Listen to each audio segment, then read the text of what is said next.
you have 5 million followers and I come to your Instagram, either you have YouTube link or you don't have a link at all. Now, what about their Twitter? You mentioned that they're entrepreneurs, so obviously they're building some amount of leverage on LinkedIn. What about their LinkedIn? It's not there. Even if it's there, you can just redirect somebody to LinkedIn. Just redirect. You can't do anything. So I just feel that the creators' data is not in their control. It's in the control of companies. Distribution is scattered and not being able to collaborate all this distribution and put it into one link. So with Dotme, I want to be able to make like an entire portfolio for a creator. So that's what we're building. Let's say the creator actually uploads a post on Instagram, the same things on YouTube, the same things here. On Dotme, it's actually updated live. So you don't have to go back to Dotme and see if your Instagram's uploaded, your YouTube's uploaded. All that's taken care. So everybody knows everything from your personality, your IG, your Twitter, your views, your shop, your e-com, all of it's in one link, all of it's dynamic, and they can probably directly follow you from here itself at the same time. Hello everyone, this is Shubham Tiwari and I welcome you to TF Taps Into. TF Taps Into is our latest offering to the creator economy enthusiasts where we collaborate with brands that support creators to bring out helpful insights. Today I have with me the founder of Brandemic, Harsh Vijay Kumar. Word on Brandemic. Brandemic is an award-winning design thinking branding powerhouse that is driving over 250 brands. Their creator-centric futuristic solutions also deserve mention, but more on that later. But first, let's welcome Harsh. Harsh, welcome to the Thousand Faces Club, man. Hi Shubham, thank you for having me, and thank you for the warm introduction. Great to have you, man. According to the Brandemic website, Brandemic's inception is still a mystery. So please solve the mystery for us, Harsh. Yeah. So, as the name suggests, the name Brandemic originates from the word pandemic. All right. And it was peak COVID, and a few of my friends who were in different companies, right? Somebody was in a startup, a food tech startup that's become today huge and is listed on the stock market. And then we had somebody in Goldman Sachs, and there was a mixed bag of people that Right. had as friends. And we were all looking to get started with something of our own. And I had previous experience in the branding space. Like I've been in the branding space for 8 years now. Okay. Worked a job first and worked as a freelancer, then worked a job, then actually didn't have a startup in the branding space, had something in the food ordering space. After that, did receive an angel round at that time for that startup. Then moved on from there into Brandemic, which you know we thought that I kept thinking that there's this huge market in India during the pandemic where brands could actually go e-com, right? Right. Because everything was kind of shut and e-com was pretty much the only functional way of revenue at that stage. Yeah. And also, I noticed that there was a lot of potential for brands that we actually see today. Today, you will see a lot of brands pop up in India which are e-com centric, from streetwear brands to alcohol brands to ready to drink mocktails to nutrition brands. It's all popped up in the last 3 4 years, right? Just pre-pandemic, pandemic gave it a boost, and that stuck on in India, right? So we did see that gap, and we just started off as a creative agency, right? Because we were all creators in some sense, right? Yeah. And we kind of bootstrapped in the start. We worked out of my bedroom because at that time Wow. there was no real offices also available, so we were like everybody else. So we took that as an advantage, and the first thing we did was start working on projects that we get initially and uh, scale up the ladder, because at the initial days it's all about doing great work, and second about the remuneration that you get from it, right? So we did start off like that. We worked from my dorm room. Then we kind of bootstrapped to a few laptops. Then we moved into one small office which could accommodate about 6 7 people. That's when we hired a little bit of in-house teams to come in and help us. So we got in people from all verticals of design. So we just did not hire from design centric colleges. We had, in fact, one of our first hiring was from an architectural background. Okay. Wow. Okay. Who today is our lead graphic designer at Brandemic and is also our product lead. So one thing that we understood that is the creator's mind or a creative mind can adapt Yeah. consistently through flows. So then we hired people from even design colleges, fashion institutes, all of these people to come in. And then we added a layer of tech. And all of this happened bootstrapped. So we were not taking salaries. Whatever we were earning as profits was going back into the business. As soon as the pandemic was coming to an end, we understood that okay, we need a space in the startup hub of India and in the best location possible. So we did Hmm. decide to. So we had saved up around 10 lakhs at that point. Okay. So we kind of then put all of that money into setting up our first floor in Koramangala, right? And after that, uh, we understood okay, now is a time where we can actually scale even further. That's why we said that it's a mystery, because we did not just stop there. Right. The inception happened, but we kept uh, building more things as we went. Right. So to complete the whole cycle, you cannot just stop at branding. You got to move into the marketing side. You got to move into distribution. That's what creators also primarily do, is distribution, right? So without distribution on the internet, you're not going to be able to completely become a holistic brand.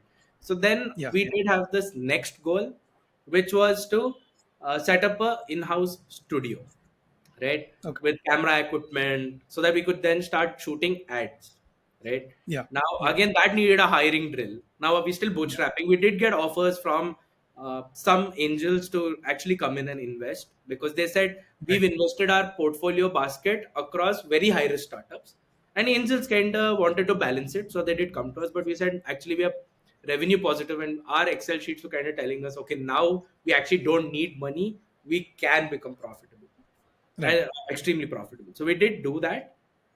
Then we saw this gap, that we have more gaps, and then we started working with festivals, like Okay. proper festivals. Like we worked with a festival called Vibin Festival, Hmm. where they were Gen Z centric, all right, Okay. and Interesting. they then they were creator centric, and they had like in their lineup the top artists from India come and perform, from Zakir Khan to Nuclear, from across all Right. domains, and they did this in 5 cities, and they did Hmm. not have any brand identity. To getting a brand identity for them, to understand what is the vibe of all the creators that are coming to this event, and then understanding who are the key players in this, so that we could understand okay, there are creators who are doing comedy, there are creators who are doing music, there are creators who Yeah. are doing um, just entrepreneurship. Everything's a mixed Yeah. bag, right? So we had to Correct. kind Yeah. of understand the whole focus, then bring in Gen Z, mix it all up, and then kind of push it out. All right. Now Right. that is where Brandemic is at today. We also do work with Fortune 500 companies and all of that on their product, but Okay. on the Hmm. branding and the creator side, this is where we've been completely focused. Interesting. And speaking of new things that you keep on churning out, we'll touch on that later.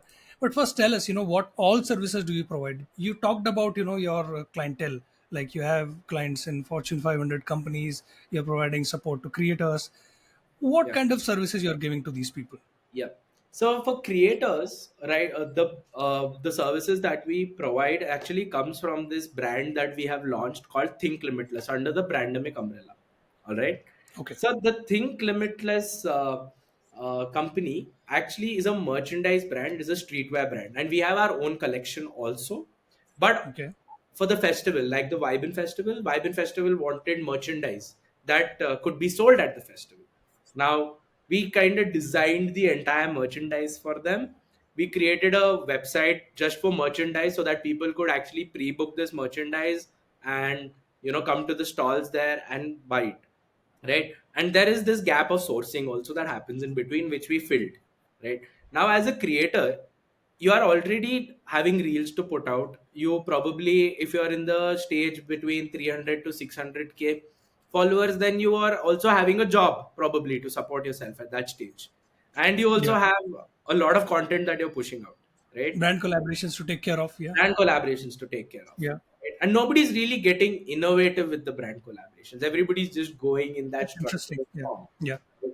So then we noticed that if a creator actually collabed with a streetwear brand, right, and actually worked on a collection, uh, you know they could actually brand build, they could actually make revenue, and they could actually tell their community what their essence looks visually.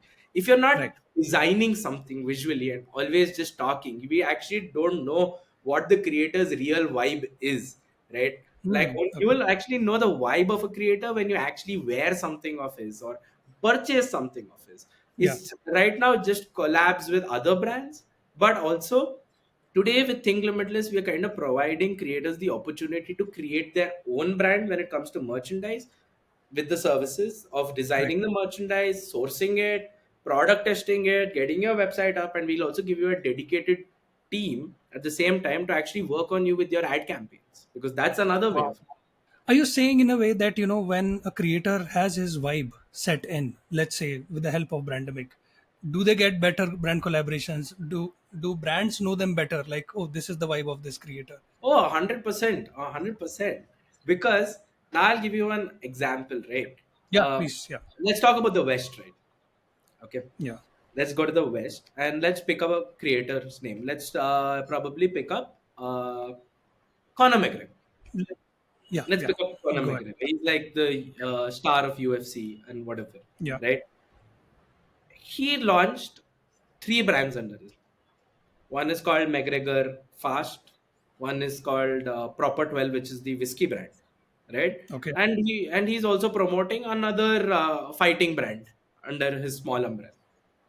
Now, when you look at this, I know that when I look at the Proper 12 bottle, the whiskey bottle, right, visually, I know that this Conor McGregor's mind has gone into first choosing an Irish whiskey. So his persona is obviously pure Ireland, Of course. point one. Second, I look at all the artwork on it and I'm already fascinated by how good he is already looking on the rack, right? Looking Yeah. at all the other brands, and why I took this industry is because this industry has the best branding. The the whiskey brands really do a good job, and he managed to even stand out on that. Third thing, he also leveraged his name to push this brand, right? So if he just leveraged his name, which he already has, but did not look appealing, I would not actually still go buy that brand, because I now come and look at this and I look at it and I go like, this is not the guy I assumed. I assumed this guy to be classy. I assumed this guy to be looking, Yeah. uh, top class. And this packaging does not look that way. So I'm actually not buying it. It's kind of gone for me, right? And if you also see Logan Paul, who's launched Prime, everybody's Yeah. spoken about his It's branding. everywhere. Yeah. Yeah. Everybody's spoken about his branding, and he is Yeah. suing people copying his branding. So you know that this brand is colorful, young, dominant. You look at all of that, and you understand that these guys' personality, Logan Paul and KSI, also are fun, young, and all of that. Yeah. Yeah. That vibe. Yeah. Correct. Yeah. So that's how vibe defines. Uh, That's brand. really interesting point because the influencer marketers who are listening to this, they often get bogged down by the data, the creators to choose from. They don't have very let's say intangible stuff, right? Because Yeah, vibe is very intangible. You need yeah, to you need to connect with it, gel with it, to use the Gen Z slang. yeah, So I think that's a really good point. yeah, Yeah. So, before this interview, we were discussing the next big thing that you're coming up with, a link in bio tool for creators, and of course, creators are essentially businessmen. They are solopreneurs. They are working on building on their businesses. So, please talk about this link in bio tool. What is it called? When I mean, what can we expect from this? yeah. So thank you for touching upon the link in bio business of ours. So right now, the link in bio business of ours is primarily to fill a huge gap. It's called Dotme. Basically, uh, it's like you would have seen a lot of people who want their own name as their website. They'd go like Yeah, xyz.me. So this essentially means this is me on the internet. This is actually me on the internet, and this is everything I have to offer, right? And LinkedIn Bio primarily solves that, right? Like you can put everything under one umbrella. But if you yeah, look yeah, at the LinkedIn Bio options that we have in the market, there are some big players, but they're pretty much predominantly doing a good job on the Western markets. And you can already see a large part of user base that have inclined towards using LinkedIn Bio. But if you right. actually come into the Indian creator system and you look at, actually you'll be surprised. Shouldn't take names, but there are people that when I did user persona research, they are talking about topics like artificial intelligence, they're talking about all of this. But when I see that the most important real estate space on their Instagram is that one link that they can actually redirect somebody to, Yeah, right? yeah, correct. It's a very important real estate. Okay. uh, now you have 5 million followers. Let's just give an example. And I come to your Instagram, and either you have your link, your YouTube link, or you don't have a link at all. Okay. Yeah. Now I know why you don't have your YouTube link, because you'll be like, okay, already everybody knows me from YouTube, so what's the use of putting it on Instagram? Primarily, I Yeah. go on Yeah. YouTube, Correct. but people are. Now, what about their Twitter? There's value Yeah. there. That's true. Yeah. Now you mentioned that they're entrepreneurs, so obviously they're building some amount of leverage on LinkedIn. Correct. What about their LinkedIn? It's not there.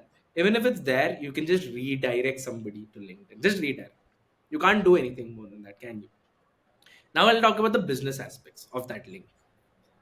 If I had to ask you, choose between your YouTube or choose between your, let's say you have a brand, and if I'm going to ask you, choose between your YouTube and choose between your website. Yeah. Okay.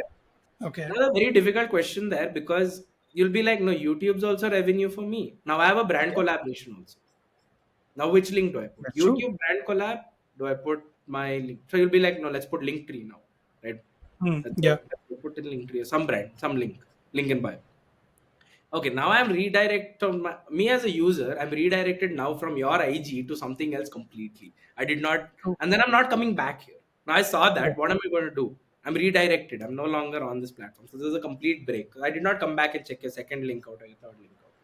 Right Yeah. now, fourth thing, I want to follow you. I actually want to follow you on one of these platforms. Okay. Right. Now, if I have to follow you from a browser, you're pretty much forcing me to actually log in, aren't you? Yeah, And there are I sign-in don't. issues as well on browser. You're not logged in your account, and you don't log in when you're not logged in. Yeah. Yeah. So how are we going to solve for all of this in the when it's already Mm. so scattered? Now I'm going to come to the second point. You have five platforms. You have That means you have five dashboards. Yeah. You have to manage all of them. Yeah. You got to manage all of them. That's one part. Yeah. Now, are you going to every day sit and now break down which platform gave me the best ROAS, which platform gave me the best this, which platform gave me the best that, which platforms allowing me to is giving me this audience, is giving me that audience, and there'll be overlaps of audiences. And now, how who's going to Yep. do all of this while you're creating content, while you're managing brand collabs Yeah. as well? And now, when you're There's no time. collabing, all right. Correct. And also, pretty much sure you're also working with an agency that gets you brand deals. At the Yeah. same time, right? Influencer market management agencies Yeah. also you're working with. Now that is a completely different dashboard. Okay, that does that metric to you. It gives you all those metrics across all your platforms, and it tries to get you a brand deal, probably. But aren't you already spilling out a lot of commission just because they're actually giving you that dashboard, right? They're just spilling Yeah. out a lot of commission for dashboard. So I just feel that the creators' data is not in their control. It's either in the control of companies. It's either in the control of big. So if the data is not coming through, I cannot do any of this. I cannot push out content also. From one platform, I cannot push out into five platforms. Yeah. I Yeah. cannot go. So I see that whole huge gap. First gap in the creator economy is not being able to brand build for yourself, but being able to brand build for everybody else. Point Yeah. one. Yeah. Second thing is not being able to capitalize on revenue on your own brand establishment that you have Yeah. created. Hmm. Third thing is distribution is scattered and not being able to uh, you know collaborate all this distribution and put it into one link. I'm always choosing between this. Fourth thing is, I want all of this, I have to go get a website Yeah. for which you will come to Brandemic, pay me a lot of money, and maintain this month on month, which is a never ending cycle. That is what Dotme is solving. Amazing. Amazing. Wonderful. So, how can a creator, use it? Can you take us through the workflow Yeah, or give us an example use case, maybe? yeah, 100%. So a creator can use this. So I'll take three use cases, right? Okay. One use case, let's tell creator X, okay, a renowned singer in India, okay, has merchandise, has his own, Got it. Yeah. Yeah. Yeah. but now has listed his merchandise on an aggregating platform because he cannot maintain a website, Okay. Let's or say as on part, Mintra. Yeah. yes, Correct. Yeah. or has partnered with somebody, but his merchandise is on that person's platform, not on his. Got it. Yeah. So losing revenue, one thing, not having control, second thing. Third thing, I don't know how he is actually monitoring all the sales with another partner. Doesn't really add up. So that's Yeah. creator one. Now what with Dotme, don't get a website. Just use the Dotme store. Okay. And Mm-hmm. what you can actually do with the .me store is come here, just take photos of of the product, list it directly, pay from that link. Don't even get redirected. Actually, just pay there and check out. So Okay. basically, and while I actually came to buy your merchandise, I also saw you're selling tickets, which I was not aware of for a live event, Mm. probably in my city, Okay. right? So that's also linked up. Now you can actually go buy the ticket directly from there for that event also. So now, Wear the t-shirt and show up to the event. yeah, go to the event, right? Now this Yeah. happened as a real use case. That's why I kind of started building .me. It's so scattered. Wow. Right? Now comes the second creator, B. Not a Mm. world-renowned singer, but a great graphic designer. Mm-hmm. Okay. The great graphic designer offers services such as branding, such as marketing, or such as Mm-hmm. consultation, branding consultation, any of this. Right. They have to list this on a platform like Behance. How many normal people know Behance? How Mm. many, other than designers and few people who've been in this space, But how what many? about their clients? Yeah. How Yeah, many of their clients know about Behance, right? yeah. Nobody knows about Behance other Yeah. than the design community, right? Yeah. Now with this you can actually link your Behance. You can collect payments directly for packaging. You can actually write a description, all of this in a single link, and actually just hit a buy button, and per person can actually just pay to your account. So you're actually creating a contract here, right? You're actually creating a contract. You're issuing a service and you're issuing a purchase. So there's proof of contract, right? So Mm-hmm. that way, establishing this first for a freelancer who's also a huge part of the creator economy is important. Now there is a, now I'll mix X, creator X and creator Y. Creator X does not still have his brand, his Right. merchandise, but creator Y offers merchandise design. He's a graphic designer. A merger of those two, how is it going to happen? Interesting. So that's again the scatter. Right. So with .me, I want to be able to make like an entire portfolio for a creator and completely Mm-hmm. dynamic, Mm-hmm. right? So that's what we're building. Let's say the creator actually uploads a post on Instagram, the same things on YouTube, the same things here. On .me, it's actually updated live. So you don't have to go back to .me and see if your Instagram's uploaded, your YouTube's uploaded. All that's taken care.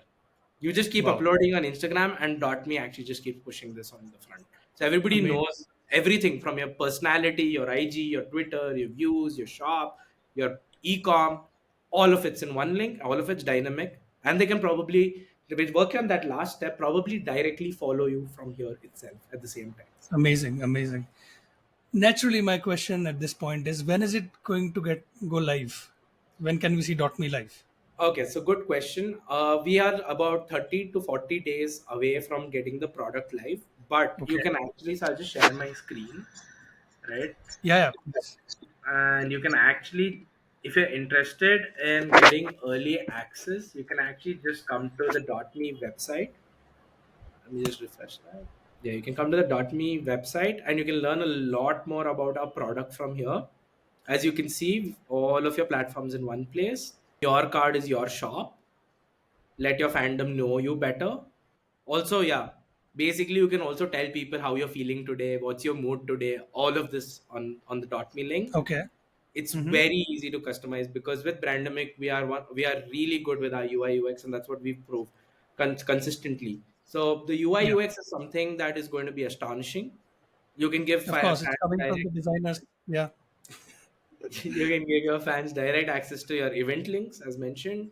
You Right. can engage with your fans, and Uh-huh. the few more use cases are here which you can have a look at. Now for the early access, you can come here, hit the sign me up button, fill in this form, and we'll cross check your Instagram or YouTube link. And if we feel that we'd want you to be a part of the beta, we'd share that, we'd approve it, and you'd get early access, and you could be one of the very few first people to actually help us improve the product, while at the same time get access to it and go live first with it. Wonderful, wonderful. Hopefully, we'll get to be a part of the launching ceremony of the .me as well. So 100%. yeah, next month. Yeah, absolutely. We are looking forward to it. Uh, Coming back to Brandemic, Harsh, tell us about any cool projects that you have done so far. Because we so far we are getting your vibe. We are gelling with it. We like it. It's very very very cool. Give us more insight. So I'd like to talk about a couple of really cool projects that we've done. One is the Vibin Festival. I'll actually share my screen, and it's going to be an insight in for people to understand Okay, how far branding can go and how good branding can actually look. All right. wonderful. Yeah, go So, ahead. so as you can see, this is the Vibrant Festival website that we had created. We've got from music to the Gen Z vibe to all of it. We put in the date. We have content running through it. It's by the students, about the students. As you can see, the whole vibe went further into their social media and other things. So you can see all the brand elements from coffee to puzzle to music to the Gen Z shades. All of it comes in. You can see the artists, how we've kind of lined them up. The same vibe moves into the brand video.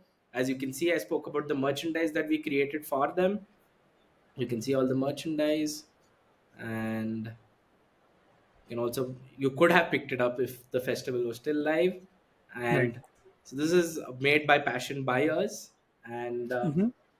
there's one more project that's our homegrown brand, which I spoke about, called Think Limitless. As you can see, where we've got the merchandise design up and running. We've got t-shirts, and one very interesting point about our t-shirts is we also cover the design community who designed it. And Right. as I said, we are very creator centric, so we also link up the portfolio, so you can actually go check out this person's design and his portfolio, and you can also get work done from him. So there'll be a lot of people landing on this website, but there's also benefit for this creator to be on this platform because he could get further business, right? And at the same time, we also have a mini write up going on. We've got all of these hand illustrated. So these are brands that we're kind of making creator centric. And as you could see, the Think Limitless website showcases streetwear. So a designer with a good design could actually collab with somebody with a 500K followers on this space, and we could actually collab and get his brand out. Right. So there are two creators benefiting. One is the creator creating the design, one is the creator Mm-hmm. who's created a niche for himself, and both of them collab on this platform. While on Dotme, it's completely distribution. And with yeah, and we've done a few other projects also. You can Yeah. go to Brandemic's website and have a look. Wonderful, wonderful. That's great to see. Uh, Coming, let's zoom out a bit and look at the creator economy in its entirety. The outlook on creator economy is not that cheerful in this year. We can see the investors are not putting in money in where they first promised. Yeah. So a lot of negative outlook, but I would like your outlook, because you're cash flow positive, you are still bootstrapped. That's so amazing to hear. So give us your overview, or the immediate future of creator economy, and how do you see Brandemic and its ventures growing into this space? I don't see it as any other way. You might not invest in it for a short period of time, Hmm. but if I open any of these platforms, and it's dominated by reels, it's dominated by posts. True. There is no other way to advertise. There is no other way to monetize. There is no other way to be able to not invest in this. It might be a stopgap because fintech and all these are Right. today figured out. The code is cracked, and obviously, uh, uh, the investors today have got risk averse also because of how the economy is. But actually, investing in the creator economy completely depends on how what type of startup you're really investing on, right? Right. If you're investing in a startup that requires you know 2 years or 3 years to become revenue positive, I'd say actually don't go in that early. Don't, if you're not having that risk appetite. And I understand why the venture capital is not, because now codes are cracked for very scalable Yeah. startups where they Yeah. can get money True. fast. but True. but if you have actually invested in something that you feel, okay, this is one that I need in my portfolio from the creator, that could actually blow up 10x. One Right. startup or two startups hitting it right in every region, or three or four startups, there is space for 10, 12 that will offspring, but 100% there is no other way. They will start investing in it. Yeah, We understand it started from the NFT and it reached here, and billions of dollars got pumped into that space. But all of these use cases will fall in place, and the investors, I'm sure, have the data, so they can always yeah, leverage upon all of it. yeah, absolutely. So the outlook is positive because it's an evolving space. There is no other way. I mean, we have to go. We have to take this path, and Yeah. it may be just a stopgap, as you mentioned. Yeah, that's about it. Because if you're not investing in it in 2023, you're getting in too late in 2024 or 2025. That's a great line.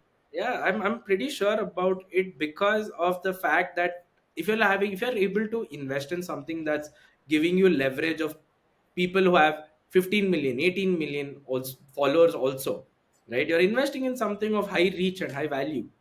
Yeah, yeah, yeah, absolutely. Now let's talk to the creators. Do you have any message for them?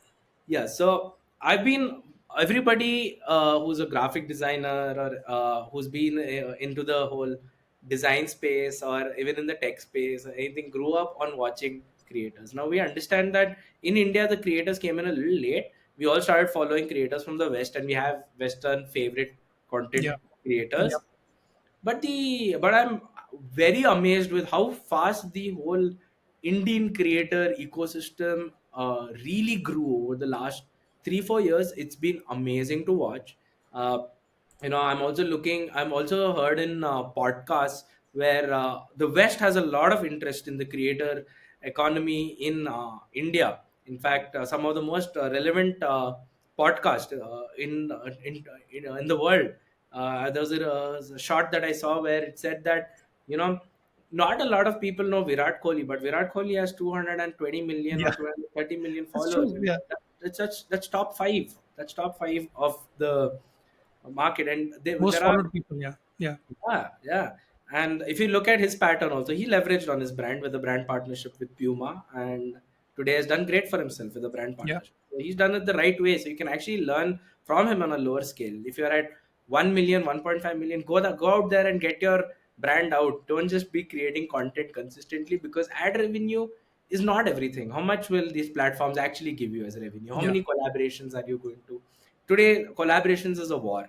You'll have to build your own brand, your own niche, your own personality, like we spoke about in the start, and try to always leverage your content to be able to push out, become a brand tomorrow. So don't just push out things that you're going to regret, just for views. Push right. out things that you stand by, and push out things that will not hit you back when you've actually launched a business around your name and around your fandom, right? So be very Wonderful. averse and learn from the West when it comes to the Yeah, creative economy, because I think the West has done a wonderful job. And also try to build groups. Like in the West, you can see a group of 5 6 creators coming together and forming one big group, and yeah, that gives yeah, content into 5 or 6. And just stick to podcasting. Go beyond that. Reinvest in your videos. Don't just because you earned some money, don't yeah, stop reinvesting and spend that money. Put that money back into your videos. Put at least 20 30% back into your videos. Improve the quality, improve the content, and also improve your language. Because I see a language, they have a lot of followers, but I see a language barrier which would actually then not. YouTube can actually, you can get views on an Indian video in the US also if your language is good. yeah, yeah. Absolutely. They should learn from Mr. Beast. You Yeah, know yeah, how is it getting translated his videos, and Sidemen, for example. Creating a group and doing something fun, because things are much more fun when you are in a group, right? exactly. Anyway. And they also have a merchandise brand which is one of the best, and the Sidemen clothing is amazing. They've also, I think yesterday or day before, launched their first offline store. Wow. Okay. Yeah, In UK, I suppose. yeah, yeah, yeah. So, and look at Prime with KSI. Oh yeah, it's So amazing. yeah, so make sure that you go towards a brand and don't just stick at collabs. Even if you're a skincare influencer, save up money so that tomorrow you can launch your own skincare brand, and those 500K people are your first Yeah, customers. yeah. True, true. Amazing, amazing. Yeah, That's great. that's what I Thank you want. so much, Harsh, for giving us your time and creating all the good stuff. We wish you all the best. I mean, sky's the limit for Brandemic, and we are waiting, for Dotme, and hope to see you at Unicorn as well, which is Yeah, going to happen on August 18th and 19th. That's a yes, subtle plug for what we're going to do. Uh, excited. Lastly, last ritual we make our guests go through. Would you like to nominate anyone for our show? Uh, I'd actually get back to you. I have two, three people, but I want to nominate one. So Okay, I'd actually get back to you on that personally, right? sure. Right. So I'm not yet kind of finalized on that. Yeah. That's great. That works, Harsh. Uh, Again, thank you so much for coming, Harsh. Thank you, Shubham, for the invite, and thank you for hosting this podcast so wonderfully. Great man. Thank you, Thank you. Shubham. Yes. Bye bye.